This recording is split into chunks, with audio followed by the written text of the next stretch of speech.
नमस्कार दोस्तों, आप सभी का स्वागत है आपके YouTube channel current affairs by Aman पर। तो आज मैं आपके लिए पीरियोडिक टेबल का सबसे ज़्यादा इम्पोर्टेंट टॉपिक लाया हूँ। पीरियोडिक टेबल के महत्वपूर्ण प्रश्न जो कि एग्ज़ाम में बार बार पूछे गए हैं, इसके मोस्ट इम्पॉर्टेंट क्वेश्चन इस वीडियो में लेकर आया हूँ।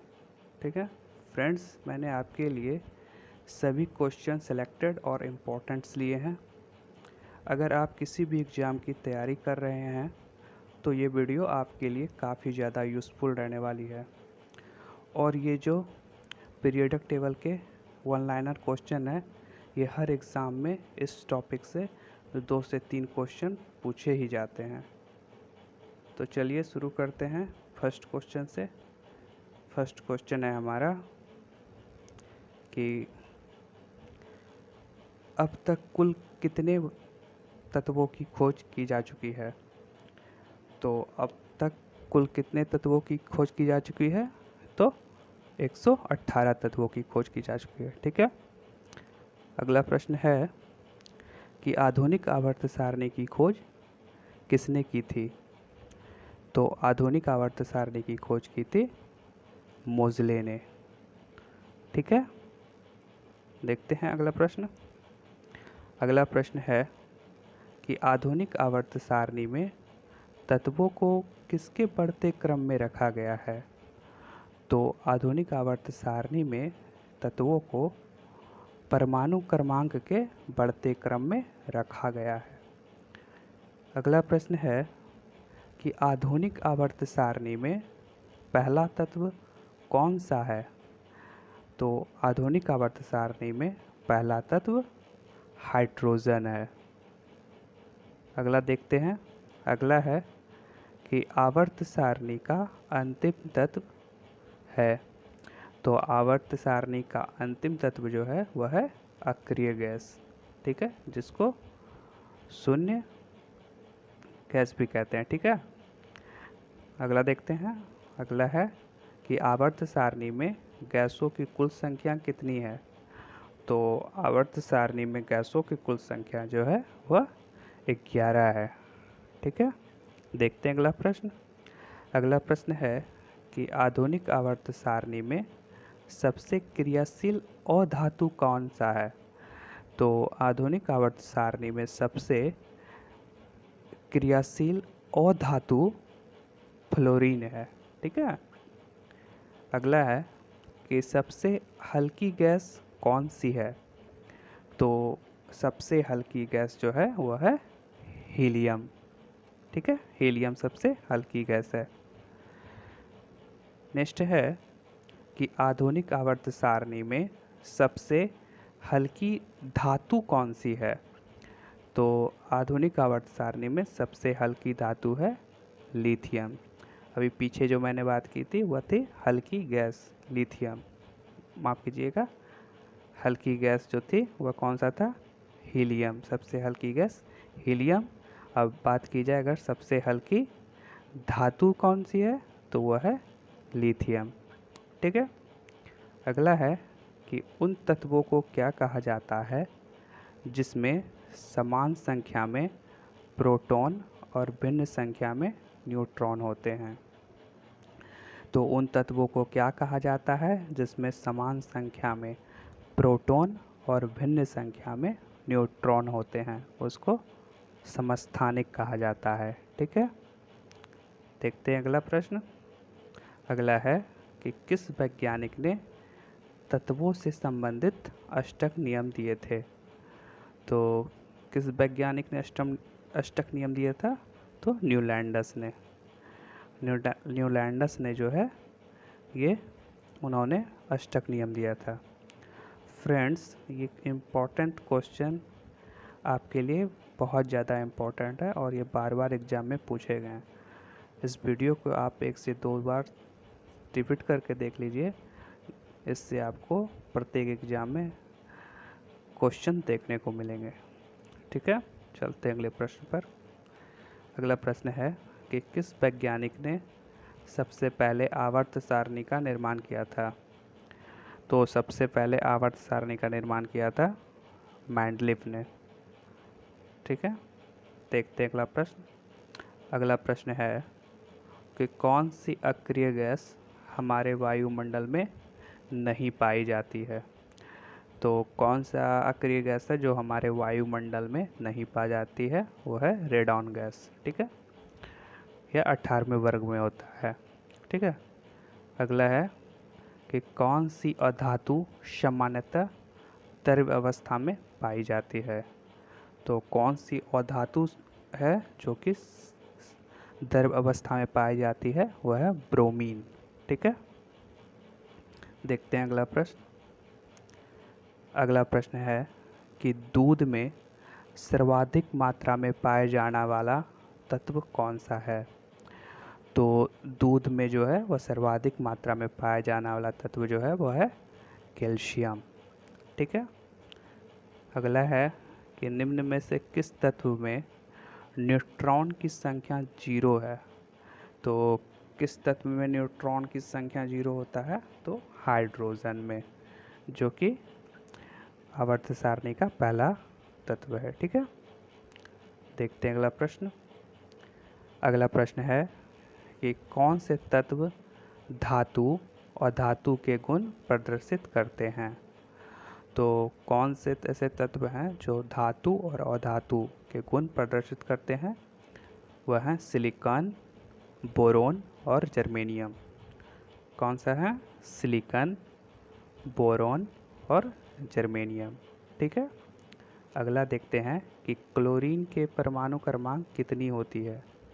तो क्लोरीन की परमाणु क्रमांक जो होती है वह 17 होती है। ठीक है फ्रेंड्स, आपको यह 1 से 30 तक याद रखना है, और कुछ इम्पोर्टेंट्स जैसे सोना हो गया, सिल्वर, गोल्ड, ये सब इम्पोर्टेंट कुछ याद रखने हैं जो कि प्रत्येक एग्जाम में रिपीट किए जाते हैं। ठीक है, तो आप इसको 1 से 30 तक याद कर लें, अच्छा रहेगा।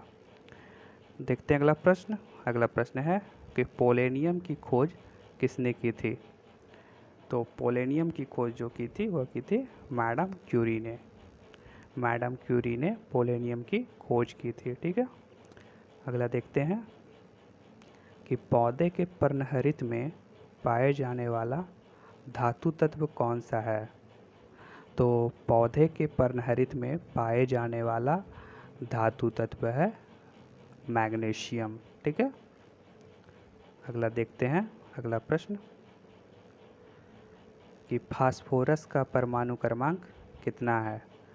तो फास्फोरस का जो है परमाणु क्रमांक वह 15 होता है। ठीक है, अगला है कि मानव शरीर में सर्वाधिक उपस्थित तत्व कौन सा है।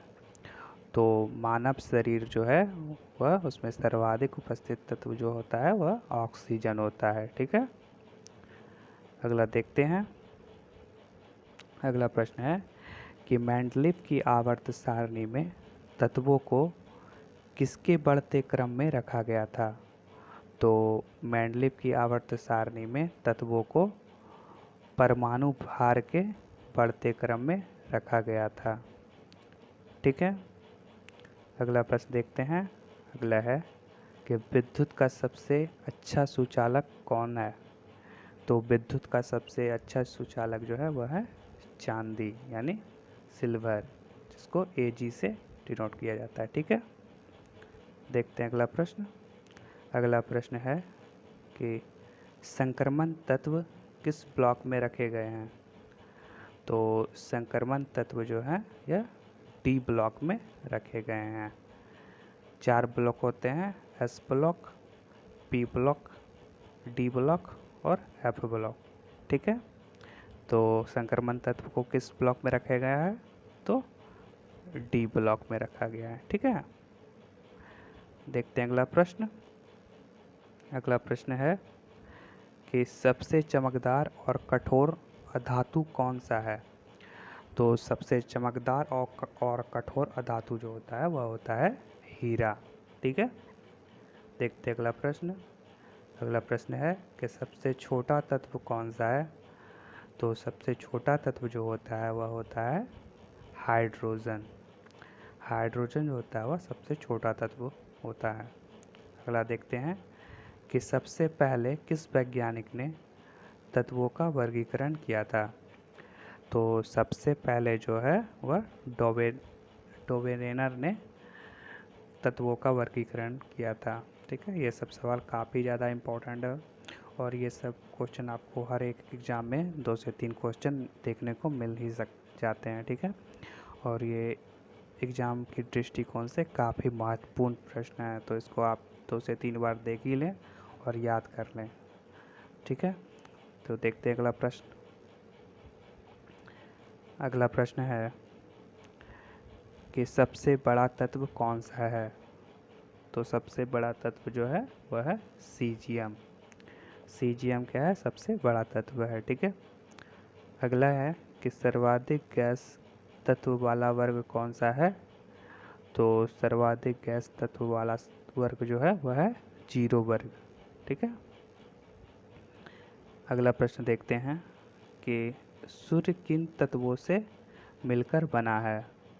तो सूर्य जो है किन तत्वों से मिलकर बना है, तो हाइड्रोजन और हीलियम से। ठीक है, तो सूर्य जो है वह हाइड्रोजन और हीलियम से मिलकर बना है। ठीक है, अगला प्रश्न है कि सोडियम का परमाणु क्रमांक कितना होता है। तो सोडियम का परमाणु क्रमांक 11 होता है। कितना होता है, 11 होता है। ठीक है, देखते हैं अगला प्रश्न। अगला प्रश्न है कि शॉर्ट सेलों में प्रयोग किया जाता है। तो शॉर्ट सेल जो होता है उसमें किस चीज़ का प्रयोग किया जाता है, तो सिलिकॉन का। सिलिकॉन का जो है वह शॉर्ट सेलों में प्रयोग किया जाता है। ठीक है, अगला प्रश्न है कि हमारे वायुमंडल में कौन सी गैस सबसे ज़्यादा पाई जाती है। तो हमारे वायुमंडल में जो है वह सबसे ज़्यादा नाइट्रोजन गैस पाई जाती है। ठीक है, अगला प्रश्न देखते हैं। अगला प्रश्न है कि माचिस की तीली में कौन सा फास्फोरस होता है। तो माचिस की तीली में जो है वह लाल फास्फोरस होता है। ठीक है, लाल फास्फोरस जो है माचिस की तीली में होता है। ठीक है, अगला है कि एल्युमिनियम का अयस्क होता है। तो एल्युमिनियम का अयस्क क्या होता है, तो बॉक्साइट। ठीक है, बॉक्साइट जो होता है वह एल्युमिनियम का अयस्क होता है। ठीक है, अगला प्रश्न देखते हैं। अगला प्रश्न है कि किस समूह के तत्वों को सिक्का धातु कहा जाता है। तो किस समूह के तत्वों को सिक्का धातु कहा जाता है, तो समूह 11। तो समूह 11 के तत्वों को जो है वह सिक्का धातु भी कहा जाता है। ठीक है, अगला प्रश्न है कि वह गैस जो नोबेल गैस कहलाती है वह कौन सा है, आर्गन। ठीक है, अगला देखते हैं। अगला प्रश्न है कि अक्रिय गैस परमाणुओं के सबसे बाहरी कक्ष में कितने इलेक्ट्रॉन होते हैं। तो अक्रिय गैस जो कि परमाणुओं के सबसे बाहरी कक्ष में कितने इलेक्ट्रॉन होते हैं, तो 8। ठीक है, आज का आखिरी प्रश्न देखते हैं जो कि है लिथियम, सोडियम और पोटेशियम में क्या समानता है। तो लिथियम, सोडियम और पोटेशियम में क्या समानता है, तो लिथियम, सोडियम, पोटेशियम इनके ब्राह्मण कोश में एक इलेक्ट्रॉन होता है। क्या होता है, लिथियम, सोडियम और पोटेशियम में जो होता है इसके ब्राह्मण कोश में एक इलेक्ट्रॉन होता है। तो ये आज के महत्वपूर्ण प्रश्न थे। ठीक है, आखिरी प्रश्न था। तो इस सारे वीडियो को आप 1 से 2 बार रिपीट कर ज़रूर देख लें ताकि आपको पूरी तरीके से याद हो जाए और इसके क्वेश्चन आपको एग्ज़ाम में देखने को मिलते ही हैं और ये सारे क्वेश्चन एग्ज़ाम के दृष्टिकोण से काफ़ी ज़्यादा महत्वपूर्ण थे।